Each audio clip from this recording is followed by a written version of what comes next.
Imagine o silêncio da madrugada no Egito. O vento quente atravessa os campos enquanto as estrelas observam, mudas, o sofrimento de um povo que carrega uma promessa antiga. Israel, os filhos de Jacó, havia entrado no Egito como uma família. Eram convidados de honra, protegidos pelo vizir José, um dos seus, mas o tempo, implacável, passou. Séculos se desenrolaram, e que era um clã, se tornou uma nação inteira, vivendo agora sob o peso esmagador das correntes. A história dessa transformação começa com uma mudança de poder. Um novo faraó subiu ao trono no Egito. Um rei que, como diz a Escritura, não conheceu José. Ele olhou para a crescente população de Israel e não viu aliados, mas uma ameaça. Eles eram muitos, eram fortes, eram unidos. E em seu coração, o medo germinou e se transformou em uma política de Estado. O decreto que mudaria tudo foi proclamado. Vamos oprimi-los, para que não se tornem ainda mais numerosos.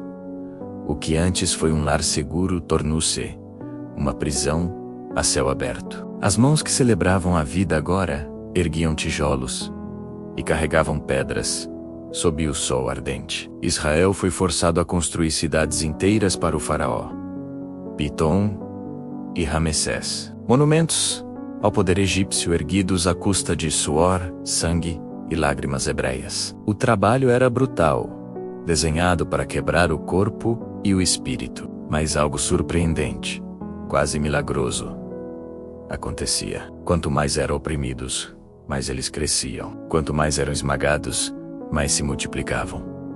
O plano do faraó estava falhando. A resiliência de Israel se tornava um desafio silencioso, uma força vital que se recusava a ser extinta. O Egito se inquietava. Israel resistia. Me desespero, vendo que a opressão não continha o crescimento do povo hebreu. Faraó deu uma ordem ainda mais cruel.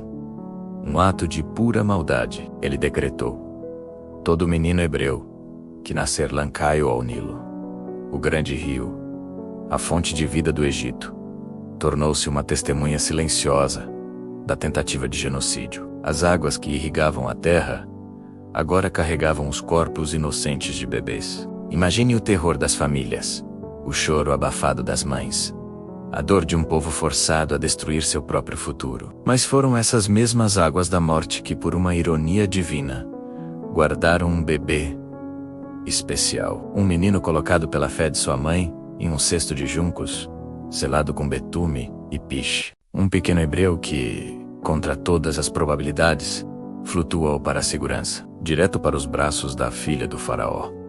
O nome que ela lhe deu ecoaria pela história: Moshe, Moisés, que significa tirado das águas. Ele foi salvo para, um dia, salvar seu povo. Enquanto Moisés crescia como um príncipe no palácio, alheio à sua origem, o peso da escravidão se tornava insuportável para seu povo. Os anos passavam, as décadas se acumulavam. 400 anos de servidão, correntes nos pés, lombos feridos pelas chicotadas, famílias separadas pela crueldade dos capatazes, esperanças esmagadas sob o peso das pedras. A vida se resumia a dor, trabalho e sobrevivência. Era um sofrimento profundo, contínuo, que parecia não ter fim. Mas havia uma coisa que os egípcios, com todo o seu poder, não conseguiam controlar: o clamor do coração. A Torá nos conta: e o Eterno ouviu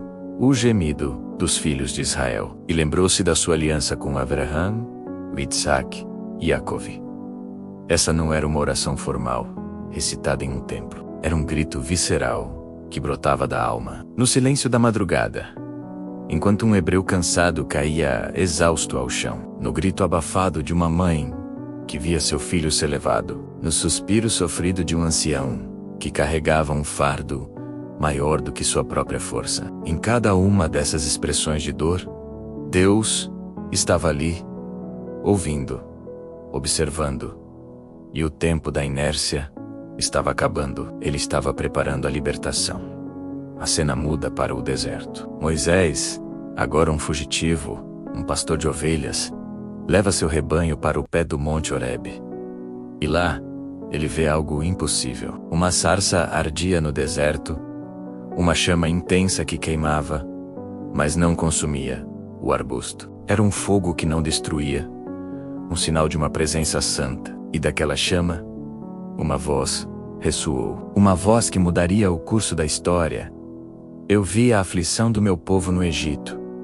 Eu ouvi o seu clamor por causa dos seus opressores. Eu conheço os seus sofrimentos e desci para libertá-los. A escravidão durou 400 anos.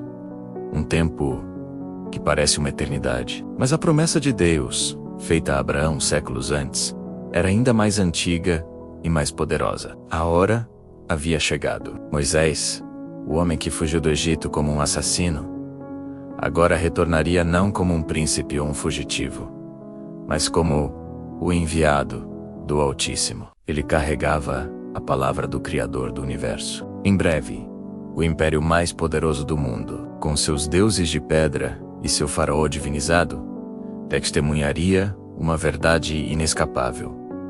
Nenhum trono humano é maior do que a vontade do Eterno. A longa e dolorosa história da escravidão estava chegando ao fim. E uma nova história, uma saga de redenção, fé e libertação, estava prestes a começar. Obrigado por assistir. Se essa história tocou você, inscreva-se aí no canal para acompanhar os próximos capítulos dessa jornada épica. Deixe seu like e compartilhe com alguém que precisa de uma mensagem de esperança. Até a próxima.